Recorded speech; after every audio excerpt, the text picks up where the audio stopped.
Assalamualaikum warahmatullahi wabarakatuh. Perkenalkan, nama saya Raditya Iskandar Kusuma dengan NIM 4821051. Kelas IK2 semester 1. Dosen pengampu Haji Yudi Irfan Daniel.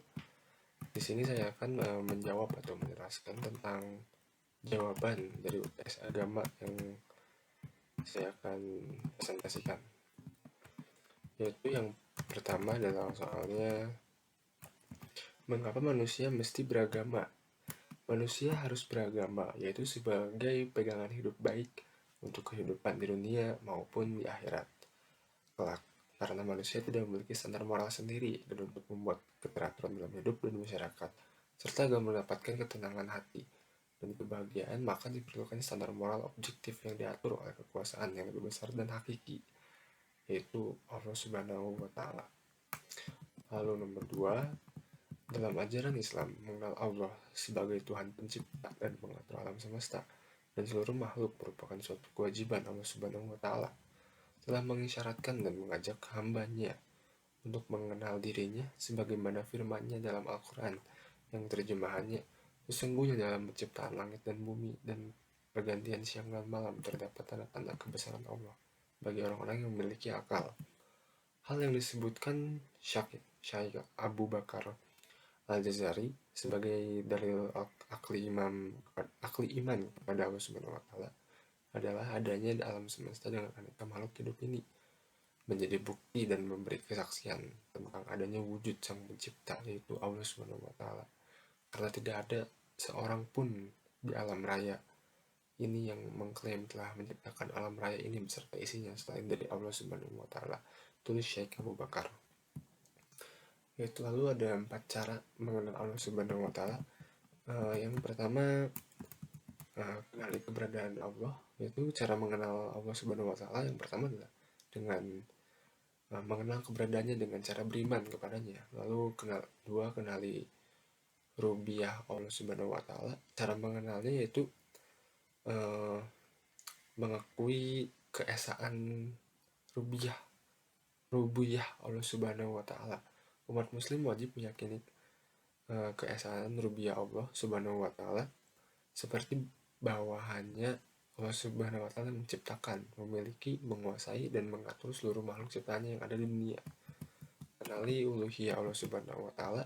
Cara mengenalnya yaitu hanya kepada Allah Subhanahu wa Ta'ala lah semata kita harus beribadah sebagai umat Islam. Kita tidak boleh memberikan ibadah kita kepada siapapun selain Allah, bahkan kepada makhluk yang dekat dengannya seperti malaikat atau rasul. 4. Kenali semua nama dan sifat Allah Subhanahu wa Ta'ala. Cara mengenal Allah yang keempat adalah dengan mengimani dan menetapkan seluruh nama dan sifat-sifat Allah Subhanahu wa Ta'ala seperti yang telah tersebut di dalam kitab Al-Quran dan Sunnah yang Syahih. Allah berfirman, hanya milik Allah Asmaul Husna, maka bermohonlah kepadanya dan menyebut nama Ul Husna itu, dan tinggalkanlah orang-orang yang menyimpang dari kebenaran dalam menyebut nama-namanya. Nanti mereka akan mendapat balasan terhadap apa yang telah mereka kerjakan. Al-Araf 780. Cara mengenal Rasul-Rasul utusan Allah, salah satunya adalah dengan membaca dan memahami kisah-kisah para Rasul utusan Allah yang ada di dalam Al-Quran. Karena terdapat banyak ayat Al-Quran yang menjelaskan tentang Rasul-Rasul utusan Allah. Al-Quran menjadi salah satu sumber yang tepat untuk mengenal Rasul utusan Allah. Karena hal-hal yang terjelaskan dalam Al-Quran pasti kebenarannya. Hal ini dengan firman Allah dalam surat An-Nisa ayat 164. Dalil aklinya adalah adanya kesaksian dalam kitab Taurat dan Injil mengenai kerasulan dan kenabilan Rasulullah Subhanahu alaihi wasallam, dan berita dari Nabi Musa dan Isa alaihi salam dalam firman Allah. Dan ingatlah ketika Isa putra Maryam berkata, hai Bani Israel, sesungguhnya aku adalah utusan Allah kepadamu, membenarkan kitab yang turun sebelumku, yaitu Taurat, dan memberi kabar gembira dengan datangnya seorang Rasul yang akan datang sesudahku, yang namanya Ahmad Muhammad. Maka kala Rasul itu datang kepada mereka dan membawa bukti-bukti yang nyata, mereka berkata, ini adalah sihir yang nyata. Nomor 3. Allah Subhanahu wa taala mengutus nabi dan rasul karena Allah Subhanahu wa taala ingin menyampaikan tauhid, yaitu menyampaikan bahwa Allah itu satu dan hanya Allah lah, Tuhan semesta alam yang patut disembah. Memberi kabar dari kampung akhirat, yaitu berita gembira bagi yang berbuat baik dan berita buruk bagi yang berbuat kejahatan, sebagai suri tauladan bagi umatnya dalam menjalani kehidupan dan menyampaikan ilmu dan syariat Allah. Berikut adalah perbedaan jin dan malaikat. Iblis, satu setan. Mereka diciptakan Allah SWT dari nur atau cahaya, sementara jin dan setan terbuat dari api. Semua malaikat patuh dan taat kepada semua taala, sementara semua iblis dan setan sudah tentu tidak patuh dan taat kepada Allah. Adapun jin sebagian yang taat dan sebagian lainnya ada yang ingkar pada Allah.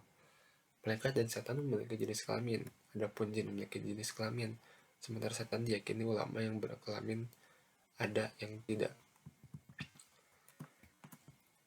Lalu, malaikat tidak pernah menyesatkan manusia, sementara setan tujuan hidupnya hanya untuk menyesatkan manusia, sementara jin yang memang ingin menyesatkan umum ada pula yang tidak. Cara supaya dijauhkan dari godaan setan adalah perbanyak zikir, jauhi tempat maksiat dan orang munkar. Harus sadar akan ancaman godaan setan, ketahuilah, setan mencari teman, berpuasa, sholat tepat waktu, membaca doa, dan sering membaca Al-Quran. Kemajuan nomor 5. Kemajuan teknologi sangat mendukung perluasan penyebaran nilai-nilai agama semenjak pandemi.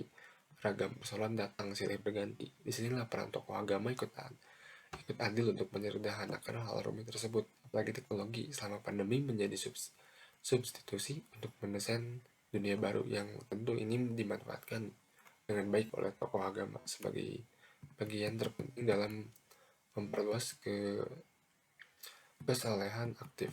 Disinilah peran penting agama sangat diharapkan memberikan edukasi kepada masyarakat tentang pentingnya mendahulukan kemaslahatan bersama daripada kemaslahatan individu, meluruskan kesalahan logika terkait pemahaman tentang agama, pentingnya mencegah wabah dan penafsiran yang berbeda mengenai arti wabah itu sendiri.